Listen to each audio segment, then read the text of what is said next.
우리가 요한복음을 읽어갈 때 예수님께서 말씀하신 7개의 자기 선언과 예수님께서 행하신 7개의 표적을 여러분이 꼭 주목하셔야 됩니다.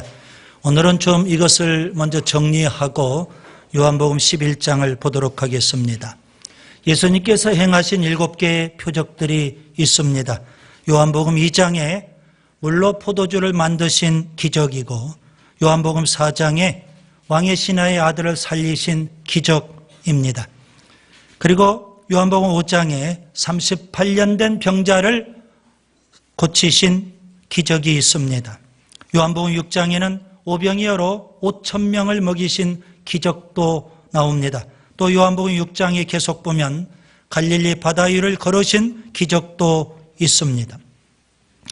요한복음 9장에는 선천성 시각장애인의 눈을 뜨게 하신 기적도 있습니다. 그리고 마지막 7번째 표적이 오늘 본문 요한복음 11장 죽은 지 나흘이나 되었던 나사로를 살리신 기적입니다. 이 7가지 기적 가운데 물론 예수님께서 수많은 기적들을 행하셨죠. 그런데 사도 요한은 7개만 특별히 표적이라는 그런 명칭으로 요한복음에 기록해 줬습니다. 7개의 표적들 가운데 오늘 7번째 표적, 나사로를 살리신 이 표적은 표적 중에 표적입니다. 최고의 표적이다, 이렇게 표현할 수 있겠습니다. 왜냐하면 예수님의 십자가의 죽음과 부활을 가장 잘 예표해 주고 있는 표적이기 때문에 그렇습니다. 또 예수님께서 말씀하신 7개의 자기 선언도 요한복음에 기록되어 있죠. 오병이의 표적을 베푸시고 예수님께서는 요한복음 6장 35절에 나는 생명의 떡이다 말씀하셨습니다. 가늠한 여자를 용서하시면서 예수님께서 요한복음 8장 12절에 나는 세상의 빛이다 말씀하셨습니다. 목자와 양의 비유를 말씀하시면서 예수님께서는 요한복음 10장 7절에 나는 양의 문이다, 요한복음 10장 11절에는 나는 선한 목자다 말씀하셨습니다. 그리고 오늘 본문 나사로의 죽음 앞에서 예수님께서는 요한복음 11장 25절 나는 부활이요 생명이다 그렇게 말씀하셨습니다. 5번째 예수님의 자기 선언의 말씀입니다. 그리고 오늘 본문 이후 예수님께서 십자가 지시기 바로 직전 전날 밤 마가의 다락방에서 주님께서 말씀하셨습니다. 요한복음 14장 6절 내가 곧 길이요 진리요 생명이다. 요한복음 15장 1절에 내가 참 포도나무다 그렇게 말씀하셨습니다. 저는 지난 시간 요한복음 10장을 강의하면서 10절의 말씀을 중심으로 말씀을 드렸습니다. 내가 온 것은 양으로 생명을 얻게 하고 더 풍성히 얻게 하려는 것이라. 예수님이 이 땅에 오신 목적은 그게 2가지죠. 하나는 예수님을 믿으면, 곧 예수님을 하나님의 아들 그리스도로 믿으면 생명을 얻는다는 겁니다. 또 하나는 그렇게 생명을 얻었다면 이제 그 생명을 더 풍성히 누리며 살라는 겁니다. 더 풍성한 삶이 우리에게는 날마다 예비되어 있는 줄 믿습니다. 오늘 문맥을 통해서 요한복음 11장 나사로의 가정을 보셔야 됩니다.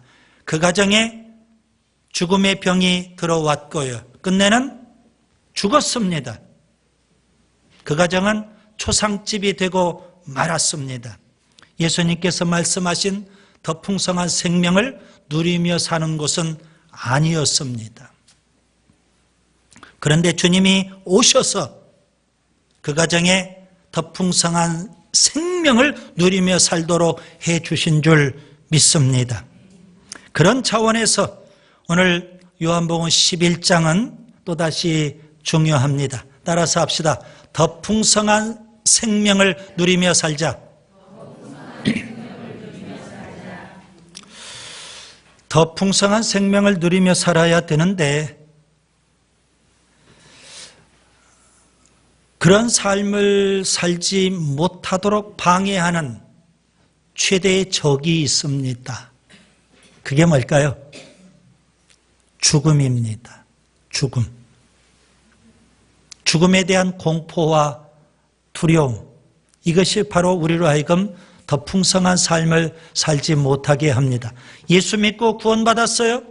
그럼에도 불구하고 여전히 죽음에 대한 두려움과 공포에 쌓여있는 분들이 있더라는 겁니다. 그러니 어떻게 주님께서 약속하신 더 풍성한 생명을 누리며 살 수 있을까요? 오늘 본문을 통해서 우리가 이 문제를 해결하고 더 풍성한 삶을 누리며 살아야 되는 줄 믿습니다. 오늘 본문을 저는 크게 세 단락으로 나누려고 합니다. 1절부터 16절까지 나사로가 죽었다는 사실이고요. 그리고 17절부터 44절까지 죽어도 산다는 사실이고요.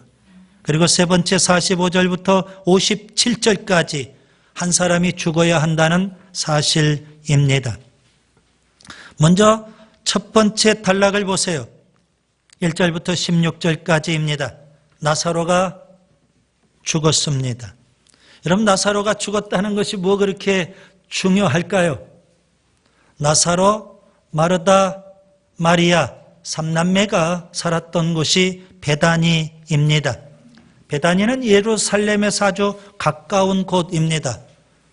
예수님께서 주로 갈릴리 지역에서 사역을 하셨는데 그럼에도 불구하고 예수님은 예루살렘에 몇 차례 오셨습니다.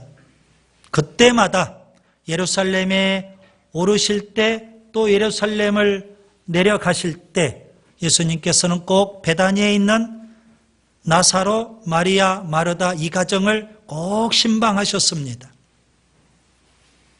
그래서 오늘 본문에 보면 본문 3절에 나사로를 가리켜서 예수님이 사랑하시는 자라고 했습니다. 본문 5절에도 보면 예수님이 사랑하시는 자였습니다. 본문 35절, 36절에도 보세요. 주변 사람들도 다 압니다. 예수님이 얼마나 이 가정을 끔찍히 사랑하시는지. 그리고 나사로는 예수님이 사랑하시는 자, 그렇게 모두가 다 인정할 정도였습니다. 본문 11절에 보시면 심지어 예수님께서는 친구라는 표현까지도 쓰고 계십니다. 그렇게 예수님이 사랑하시고 예수님께서 친밀하게 여기셨던 그 가정, 그리고 나사로, 그에게 어느 날 갑자기 죽을 병에 걸리게 됐던 겁니다. 아니, 여러분 이상하잖아요. 예수님이 그렇게 사랑하셨어요? 그리고 자주 그 가정을 신방하셨어요. 그렇다면 주님께서 얼마나 그 가정을 많이 축복을 하셨겠어요? 얼마나 많이 기도해 주셨겠어요? 그런데도 불구하고 그 가정에 죽을 병이라는 문제가 발생하게 됐던 겁니다. 여러분, 우리가 예수 잘 믿어도 신앙생활 잘해도 이런 문제들이 발생할 수 있다는 것을 여러분이 아셔야 됩니다. 우리는 예수 잘 믿으면 신앙생활 잘하면 만사형통할 것이라고 오해를 하며 삽니다. 그런데 어느 날 갑자기 나에게 그런 문제가 발생하면 하나님을 원망해 버립니다. 그리고 너무 쉽게 신앙을 포기해 버리는 경우들이 있더라는 겁니다. 그래서 오늘 제가 강조하는 겁니다. 나사로도 죽었다는 사실을 말씀하고 있는 겁니다. 문제는 예수님께서 나사로가 죽을 병에 걸렸다는 소식을 들었어요. 여러분, 예수님이 지금 어디에서 그 소식을 들으셨을까요? 오늘 본문 11장 앞부분 10장 40절에 보면 예수님께서 요단강가 세례 요한이 세례를 베풀던 그곳에 머물고 계셨습니다. 그곳에서 베다니까지는 한 30km 정도 됩니다. 그렇기 때문에 마리아와 마르다가 나사로가 죽을 병에 걸렸을 때 예수님에게 사람을 보내서 기별을 한 겁니다. 하룻길입니다. 하룻길을 걸쳐서 사람들이 와가지고 예수님에게 나사로가 죽을 병에 걸렸습니다. 빨리 오시면 좋겠습니다. 그런 전가를 주님께서 받게 되셨던 거예요. 예수님께서 그런데 그곳에 이틀을 더 머무셨어요. 그리고 사흘째 되던 날, 그렇죠? 사흘째 되던 날 예수님께서 나사로 집을 찾아가시게 된 겁니다. 자, 그런 내용이 오늘 17절에 나와 있죠. 그런데 문제는 뭘까요? 예수님께서 나사로 집을 찾아가셨을 때는 이미 나사로가 죽은 지 나흘째 되던 날이라는 겁니다. 곧 마리아와 마르다가 오라버니가 죽을 병에 걸렸을 때 급히 예수님에게 전가를 보냈어요. 그리고 나서 곧 나사로가 죽게 됐다는 것을 알 수가 있습니다. 그 병이 뭔지는 모르지만 굉장히 심각한 병이었고 급사하게 되었다, 이렇게 볼 수 있겠습니다. 그런데 주님께서는 나사로가 병들었다는 소식을 듣고 이런 반응을 보이십니다. 그 병은 죽을 병이 아니다, 하나님의 영광을 위한 병이라고 그렇게 말씀하셨습니다. 여러분, 오늘 본문을 보세요. 본문 4절에 보면 하나님의 영광을 위한 병이라는 겁니다. 그리고 본문 15절을 보시면 제자들의 믿음을 위한 병이라고 그렇게 주님께서 말씀하고 계십니다. 결국 예수님께서 이틀을 더 그곳에 머무셨고 나사로는 죽고 말았던 겁니다. 왜 예수님께서는 이틀을 더 그곳에 머물다가 나사로가 죽은 이후, 장례식을 다 치른 이후 그 장례식장에 찾아가셨을까요? 주님께서는 지금 나사로의 죽음을 통해서 우리에게 가르쳐 주신 교훈이 있습니다. 인생 최대의 문제는 죽음의 문제라는 겁니다. 나사로의 가정을 좀 더 자세히 들여다봅시다. 마리아, 마르다, 나사로 3대만만 삽니다. 부모가 계시지 않았습니다. 아마 힘들고 어렵게 생활을 했을 겁니다. 가난이 그들을 몹시 괴롭혔을 겁니다. 거기에다가 죽을 병이라는 질병마저도 찾아오게 됐습니다. 가난했던 가정이기 때문에 평소에 주님은 그 가정을 자주 신방하셨던 겁니다. 그런데 이 가정에 가난도 질병도 찾아왔어요. 그런데 그보다도 더 심각한 문제인 죽음까지 찾아오게 됐던 겁니다. 여러분, 인생의 최대의 문제는 뭘까요? 죽음입니다. 주님은 우리에게 오셔서 생명을 주시고 더 풍성한 삶을 누리며 살게 하시는데 우리가 더 풍성한 삶을 왜 누리며 살지 못할까요? 이 죽음의 문제 때문에 그렇습니다. 여전히 우리는 뭘까요? 죽음에 대한 두려움, 공포에 쌓여 있는 겁니다. 그래서 성경은 이렇게 말하죠. 죽음에 매여 일평생 종노릇하며 사는 것이 바로 우리 인생이라는 겁니다. 그렇기 때문에 우리가 더 풍성한 삶을 누리며 살지 못하고 있어요. 심지어 예수 믿고 구원받았다고 하면서도 여전히 이 죽음의 문제가 우리의 심각한 문제가 되어 있는 겁니다. 주님은 지금 그것을 우리에게 교훈해 주고 계시는 겁니다. 그 다음에 두 번째 단락을 보세요. 17절부터 44절까지. 죽어도 삽니다. 나사로가 죽은 지 이미 나흘이 되었어요. 여러분, 유대인들은 사람이 죽으면 당일날 장례식을 치릅니다. 왜냐하면 날씨 때문에 시체가 쉽게 부패하기 때문에 당일날 장례식을 치르는 경향이 많습니다. 게다가 유대인들은요, 구약 성경을 잘 알아요. 사람은 흙에서 왔기 때문에 흙으로 돌아간다는 겁니다. 그래서 우리 육신이 죽으면 빨리 흙으로 돌아가도록 하기 위해서 매장, 바로 그날 매장을 하는 풍습이 그들에게 있었던 겁니다. 그렇게 나사로는 죽었고요. 예수님이 이틀을 더 유하시다가 나흘째 되는 날 나사로 집안을 찾아가셨습니다. 예수님이 찾아가신 것은 병문안하기 위함이 아니고요. 일종의 조문하는 꼴이 되고 말았습니다. 나사로가 죽은 지 나흘이나 되었기 때문에 그렇습니다. 달리 표현하면 나사로는 죽었는데 완전히 죽은 겁니다. 여러분, 사람이 죽지만 어쩌다 가끔 깨어나는 경우도 있어요. 그래서 우리나라 풍습은 사람이 죽으면 입관을 해도 하루가 지난 다음에 입관을 하는 겁니다. 최소한 기다려보는 거예요. 그리고 3일째 되는 날 발인을 해요. 왜 그렇습니까?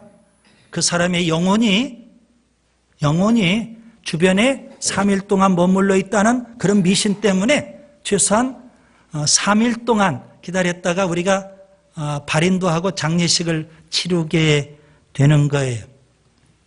나사로는 죽었는데요, 더 이상 깨어날 그런 0.001%의 소망도 없어요. 완전히 죽었어요. 예수님이 찾아가셨을 때 마르다가 마중을 나옵니다. 마르다는 아쉽죠. 그래서 주님 앞에 여러분 21절 22절에 보면 주께서 여기 계셨더라면, 주께서 여기 계셨더라면, 32절에 보면 마리아도 주께서 여기 계셨더라면, 그렇게 안타까움과 아쉬움을 토로하고 있는 겁니다. 예수님이 여기 계셨더라면 내 오라버니가 죽지 않을 수 있다는 겁니다. 예수님이 병을 고쳐주시고 죽지 않을 수 있었더라는 겁니다. 주께서 여기 계셨더라면 얼마나 안타까운 마음을 담아서 주님 앞에 표할까요? 그런데 주님께서 뭐라고 하십니까? 나사로가 다시 살아날 거다. 23절에 주님께서는 확신에 찬 그런 말씀을 하셨어요. 나사로가 다시 살아나리라. 그때 마르다가 말합니다. 예, 맞습니다. 마지막 날 부활 때 다시 살아날 줄 믿습니다. 마르다는요, 부활을 믿어요. 그런데 그가 말하는 부활은, 그가 믿는 부활은 내세의 부활이에요. 먼 훗날. 그렇죠. 우리도 부활을 믿어요. 예수 믿고 구원받았기 때문에 우리도 부활을 믿는다고요. 먼 훗날 언젠가 예수님 재림하시면 그때 우리가 부활을 해요. 그래서 천국에서 영생 복락을 누리게 돼요. 예, 믿습니다. 마르다처럼 우리도 그렇게 고백할 거예요. 그때 주님께서 뭐라고 하십니까? 5번째 자기 선언의 말씀을 하셨어요. 나는 부활이요 생명이라는 겁니다. 여러분, 부활이요 생명이라는 이 말씀이 무슨 의미일까요? 예, 예수님 부활을 믿습니다. 내세의 부활을 믿습니다. 마르다처럼 그렇게 고백하는 것일까요? 주님께서 해석을 해 주십니다. 여러분, 25절 26절 우리 같이 한번 읽겠습니다. 예수께서 이르시되 나는 부활이요 생명이니 나를 믿는 자는 죽어도 살겠고 무릇 살아서 나를 믿는 자는 영원히 죽지 아니하리니 이것을 내가 믿느냐. 여러분, 마르다는 마지막 날 부활 때에는 다시 살아날 줄 내가 아나이다, 내가 믿나이다. 그는 부활을 믿어요. 그런데 주님은 그에게 내가 믿느냐 그렇게 물어보고 계시지 않습니까? 내세의 부활을 믿는 마르다에게 나는 부활이요 생명인데 네가 이걸 믿느냐 묻는 거예요. 우리도 예수님 믿습니다. 예수님 재림하시면 우리도 부활해서 천국에서 영생복락을 누리는 걸 믿습니다. 그렇게 고백하는 우리들에게 주님은 내가 부활이요 생명인데 그걸 네가 믿느냐 그렇게 물어보신다고요.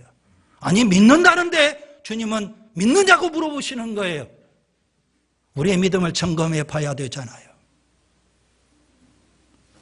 부활이요 생명이신 예수님을 믿는다는 것이 도대체 어떤 믿음일까요? 여러분, 25절을 보세요. 나를 믿는 자는 죽어도 살겠고, 여러분 이것을 가리켜서 저는 현재의 부활이라고 표현해 봅니다. 내세의 부활 이전에 현재의 부활이 있어요. 아멘. 26절을 보세요. 무릇 살아서 나를 믿는 자는 영원히 죽지 아니하리니. 이것은 내세의 부활을 말씀하고 있는 거예요. 내세의 부활을 믿습니까? 정말 중요한 건 뭐예요? 현재의 부활이에요. 이것을 네가 믿느냐? 주님은 그렇게 물어보고 계시는 거예요. 마르다는 예수님의 말씀의 의미를 잘 깨닫지 못하고 그는 27절에 또 믿는다고 고백합니다. 주여 그러하이다. 주는 그리스도시요 세상에 오시는 하나님의 아들이신 줄 내가 믿나이다. 그래.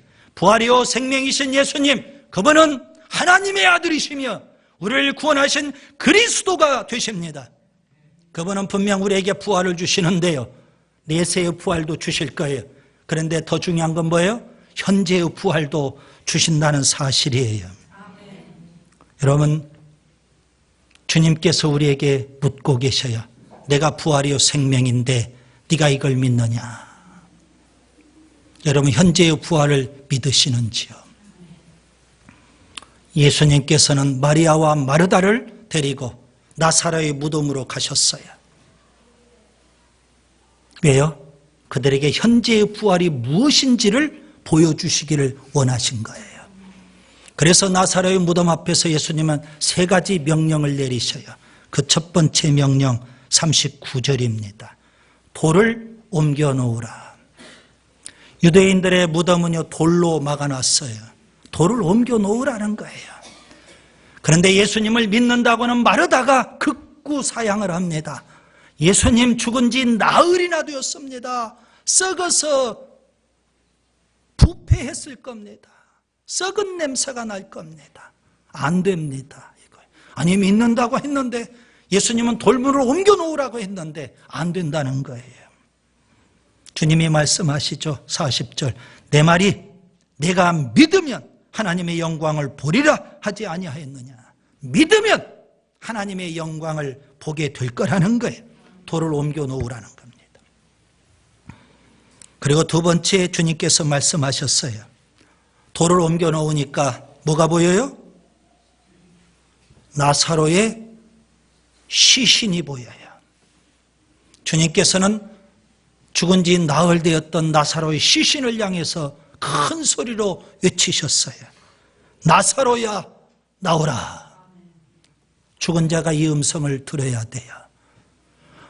오늘 내세의 부활을 믿는 우리들이 이 음성을 들어야 한다는 말씀입니다. 저는 지난 시간 요한복음 10장을 말씀드리면서 더 풍성한 삶을 살아야 됩니다 그랬어요. 그러면서 시체처럼 살지 마세요. 다 죽어가는 사람처럼 살지 마세요. 그렇게 말씀을 드렸어요. 지옥처럼 사는 사람이 있어요. 시체처럼 사는 사람이 있더라는 겁니다. 그런 오늘 우리들이 주님의 음성을 들어야 돼요. 나사로야, 나오라. 시체가 그 음성을 듣고 벌떡 일어났어요. 무덤에서 걸어 나오는 겁니다. 주님께서 세 번째 명령을 내리십니다. 44절. 풀어놓아 다니게 하라. 여러분, 나사로가 걸어 나오는데 그에게는 뭐가 있어요? 수의가 있어요. 수의를 입고 있어요. 44절 표현대로 수족을 배로 동여맨 채 그대로 걸어 나오는 거예요. 주님께서 그 모든 것들을 다 풀어놓으라는 겁니다. 여러분, 수의를 입은 채 사는 것은 사는 게 아닙니다. 살아있지만. 수족을 배로 동여맨 채 사는 것은 살아있지만 사는 게 아니라고요. 죄에 매여서, 죽음에 매여서, 세속에 매여서, 마귀에 매여서 사는 것은 살아있지만 사는 게 아니라고요. 그것을 풀어서 끊어야 되는 줄 믿습니다. 죄를 끊고 마귀를 끊고 우리를 얽어매는 것을 끊어야만 영적 자유함이 있고 주님이 약속하신 더 풍성한 삶을 누리며 살 수 있는 거예요. 주님은 지금 현재적 부활에 대해서 말씀하고 계세요. 죽어도 산다는 믿음이 필요해요. 현재적 부활을 믿는 믿음이 필요해요. 죽음을 전혀 두려워하지 않는 그 믿음이 필요하다는 말씀입니다. 따라서 합시다. 죽어도 산다. 죽어도 산다. 이 믿음이 있다면요, 죽음이 두렵지 않습니다. 초대교회 때 성도들은 이 믿음이 있었어요. 그래서 어떤 고난도 어떠한 핍박도 그들은 죽어도 산다. 현재의 부활을 믿는 그 믿음으로 살았어요. 여러분, 우리가 예수 믿고 구원받아서 교회에서 세례를 받으셨죠. 세례란 뭘까요? 물속에 들어가는 거예요. 과거에 나는 죽었습니다. 그리고 물속에서 건져내는 거예요. 이제는 부활의 새 생명으로 삽니다. 날마다 우리가 부활의 새 생명으로 살아야 되는 줄 믿습니다. 어떻게 하면 그렇게 살 수 있을까요? 죽어도 산다는 믿음, 현재의 부활을 믿는 그 믿음이 있는 자는요, 주님이 약속하신 대로 더 풍성한 삶을 누리며 살 수 있어요. 그 다음에 세 번째 단락을 보세요. 45절부터 57절까지 한 사람이 죽어야 합니다. 예수님께서는 나사로를 살려내셨는데 두 가지 반응이 나타나게 됐어요. 45절에 보면 그걸 믿는 사람들이 생겼어요. 과연 예수님은 하나님의 아들 그리스도야. 과연 예수님은 부활이요 생명이야. 그렇게 믿는 사람도 있었지만 오히려 적극적으로 예수님을 박해하고 죽이려고 하는 사람들도 있었어요. 46절에 보세요. 그들이 누구일까요? 예수님을 적극적으로 죽이려고 했던 사람. 47절 48절에 보면 산헤드린 공회원들이에요. 그 중에 대표적인 사람이 49절에 보면 대제사장 가야바였어요. 그는 공의 앞에서 이렇게 외칩니다. 한 사람이 죽어야 된다는 거예요. 누구를 염두에 두고 한 말일까요? 예수님을 염두에 두고. 예수 한 사람 희생시키면 나라가 평안하겠다는 거예요. 한 사람이 죽어야 된다.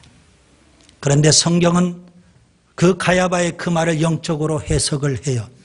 여러분 52절 보시면 51절 52절에 보시면 그래요, 예수님은 십자가에 죽으셔야만 돼요. 왜요? 52절에 있는 대로 그 민족 유대인들을 위해서, 흩어진 하나님의 자녀들 이방인들을 위해서. 예수님은 유대인이든 이방인이든 온 인류의 죄를 지고 십자가에 죽으셔야 돼요. 그래야만 우리에게 생명을 주시고 더 풍성한 생명을 누리며 살게 해 주시는 부활과 생명이 되시기 때문에 그래요. 예수님께서는 이렇게 나사로를 살려내시고 이제 친히 십자가에 온 인류의 죄를 지고 죽으실 텐데요. 사람들이 그걸 못 믿어요. 오늘 우리 시대에도 예수님은 십자가에 죽으셨고 부활하셨는데 그걸 믿지 못하는 사람들이 많아요. 누가복음 16장에 보면 부자와 거지 나사로의 비유가 나옵니다. 부자는 이 땅에서 떵떵거리며 살았지만 음부에 떨어지게 됐어요. 거지 나사로는 이 땅에서 비참하게 살았지만 낙원에 들어가게 됐어요. 부자가 음부에서 엄청나게 고통을 당해요. 눈을 떠서 낙원을 보니까 거지 나사로가 아브라함의 품에서 영생 복락을 누리는 게 보여요. 갑자기 가족이 생각이 났어요. 내 가족이 이 음부에 오면 안 되는데, 내 가족이 이 지옥에 오면 안 되는데. 그래서 고통 중에 아브라함에게 호소를 해요. 나사로를 내 가족의, 내 아버지 집에 좀 보내주세요. 나는 음부에 왔지만 내 가족은 음부에 오면 안 되잖아요. 나사로를 내 아버지 집에 보내주세요. 아브라함이 뭐라고 합니까? 그 땅에는 모세와 선지자들이 있다. 모세와 선지자를 통해서 하나님의 말씀을 얼마든지 듣고 믿고 낙원에 올 수 있다는 겁니다.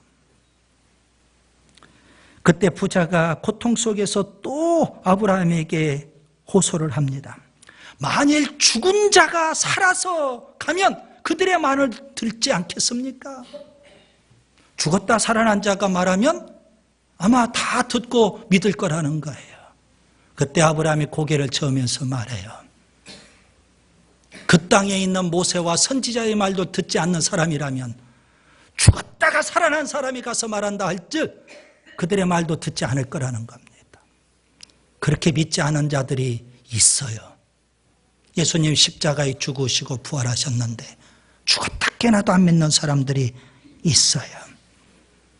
그럼에도 불구하고 주님은 우리의 죄를 지고 십자가에 죽으셨고 3일 만에 부활하신 줄 믿습니다. 이제 말씀을 정리합니다. 나사로가 죽었어요. 인생의 최대의 문제는 죽음의 문제예요. 어떻게 하면 우리가 생명을 얻고 더 풍성한 생명을 누리며 살 수 있을까요? 예수님께서는 나사로의 죽음 앞에 죽어도 산다 말씀하셨어요. 내세의 부활을 믿으세요? 정말 중요한 것은 현재의 부활을 믿는 믿음이에요. 죽어도 산다는 믿음. 죽음을 두려워하지 않는 그 믿음. 날마다 부활의 새 생명으로 사는 그 믿음이 필요해요. 그것 때문에 예수님은 우리의 죄를 지고 십자가에 죽으셨어요. 한 사람의 죽으심으로 우리가 생명을 얻고 우리에게는 더 풍성한 생명이 예비되어 있어요. 여러분 죽음이 두려우세요? 현재의 부활을 믿으세요. 죽음도 두렵지 않는 담대한 믿음으로 세상에서 그칠 것 없는 그리스도인으로 풍성한 생명을 누리며 살 수 있기를 바랍니다.